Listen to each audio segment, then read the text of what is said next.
ជំរាបសួរអ្នកទាំងអស់គ្នាសូមស្វាគមន៍មកកាន់ SC រុក្ខជាតិសាស្ត្រជាថ្មីថ្ងៃនេះខ្ញុំនឹងនាំអ្នកទាំងអស់គ្នាមកមើលពីរបៀបនៃការបដោះកូនស្ពៃបូកគោរបស់ខ្ញុំតោះឥឡូវយើងចាប់ផ្ដើមដំបូងយើងត្រូវយកដីហ្នឹងមកដាក់នៅក្នុងប្រទះខ្មៅនេះដាក់វាពេញហើយអត់មានសកត់វាទេកាលណាសកត់វាទៅវាណែនទៅដល់ពេលយើងដាក់គ្រាប់ទៅបដោះទៅវាអត់ដោះហ្នឹងបន្ទាប់ពីយើងដាក់ដីរួចហើយយើងលើកវាទៅទុកម្ដុំសិន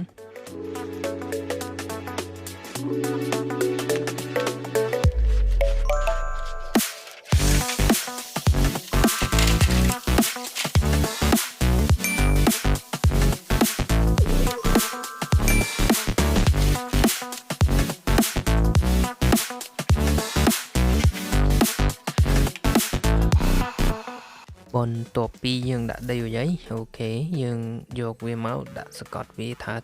កុំឲ្យវាជ្រៅពេកគឺថាយើងសកត់វាត្រឹមតែគុណនឹង3នៃទំហំគ្រាប់បានហើយមានន័យថាបើសិនជាគ្រាប់ហ្នឹងវាមានទំហំ1សង់ទីម៉ែត្រអញ្ចឹងគុណនឹង3អញ្ចឹងជម្រៅហ្នឹងគឺ3សង់ទីម៉ែត្រអូខេហើយនេះជាគល់ស្ពៃបូកគោដែលខ្ញុំទៅយកមកបដោះហើយគល់ស្ពៃដែលខ្ញុំយកមកបដោះនេះគឺថាវាជាពូជ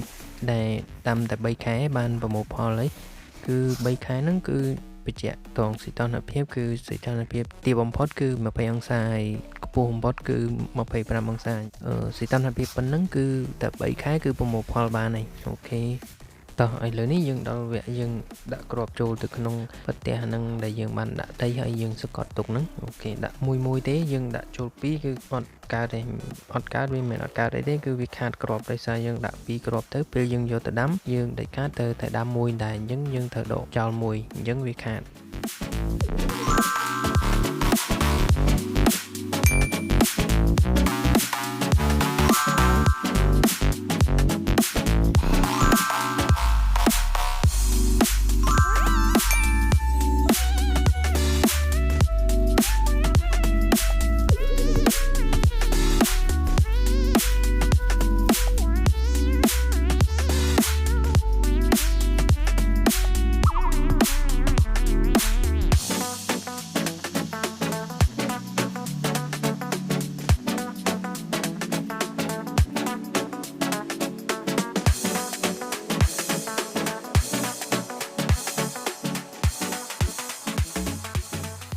បន្ទាប់ពីយើងដាក់ពេញហើយគឺយើងដាក់ដីពីលើវាដាក់តិចហើយកុំសកត់វាជាក់តងហ្នឹងគឺតែកើតគឺយើងកុំសកត់វាគាត់តែដាក់ដីពីលើហើយយើងគៀវាឲ្យស្មើអញ្ចឹងទៅបានហើយបើមិនយើងសកត់វាទៅគឺវាដោះមកទេហើយកុំដាក់ច្រើនពេកប៉ុន្តែឲ្យចិត្តល្អ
បន្ទាប់ពីយើងបានដាក់គ្រាប់វាហើយយើងយកវាមករៀបអញ្ចឹងមកយើងយកវាមករៀបហ្នឹងគឺយើងត្រូវ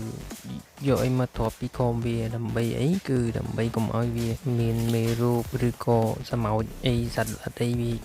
មកស៊ីគ្រាប់ពូជរបស់យើងរួចរាល់ក្នុងការបដោះកូនរបស់យើងអូខេវីដេអូនេះក៏បានមកដល់ទីបញ្ចប់អរគុណសម្រាប់ការទស្សនាតាំងពីដើមរហូតដល់ចប់អរគុណជម្រាបលាបាយបាយជួបគ្នានៅវីដេអូក្រោយ